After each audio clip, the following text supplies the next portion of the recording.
Ladies and gentlemen, it's a pleasure to be among such good friends at a time when the world faces a storm of uncertainty. Let me begin by thanking the EPP family for your constant support to Moldova when we fought corruption, resisted oligarchy, and faced the consequences of Russia's brutal war against Ukraine. Those consequences are still with us. Russia has intensified its hybrid war, vote buying, cyber attacks, disinformation, all aimed at derailing our democracy last year. But Moldova resisted. We stood firm, protected our choice, and strengthened our democratic institutions. Yet, the threats have not disappeared.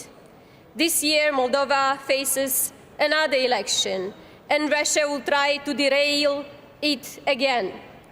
The stakes are even higher, a parliamentary election that will decide whether we stay on the European path or fall prey to foreign influence. Russia's objectives have not changed. It wants to turn Moldova into a corridor of influence and use it against Ukraine, along a border of over 1,200 kilometers, the longest Ukraine has with any of our countries. This is the reality we face, but Moldova has made its choice. We stand with the free world, working every day to stay anchored on the right side of history. Moldova is safe today thanks to the resilience of the Ukrainian people. Ukraine is protecting not only Moldova, but all of Europe and the international order. This is why Ukraine needs even more military, economic, and moral support.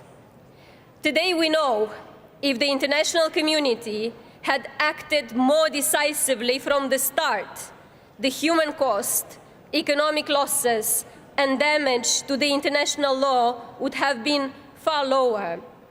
It is harder now, but not too late, to stop the aggressor and restore peace.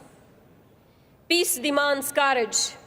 In these testing times, we must learn from our Ukrainian friends and match their bravery with European unity. We must rise together or risk falling apart. At the same time, today's threats go beyond the battlefield. Where Putin cannot reach with boots on the ground, he uses hybrid means. We in Moldova have learned this the hard way. And Moldova's experience is not unique. The threats we face are the threats Europe faces. That is why, to stay strong, agile, and resilient, Europe must reform. To protect its promise of peace, defend its democracies, because peace without democracy is fleeting, and regard enlargement as a strategic investment in security.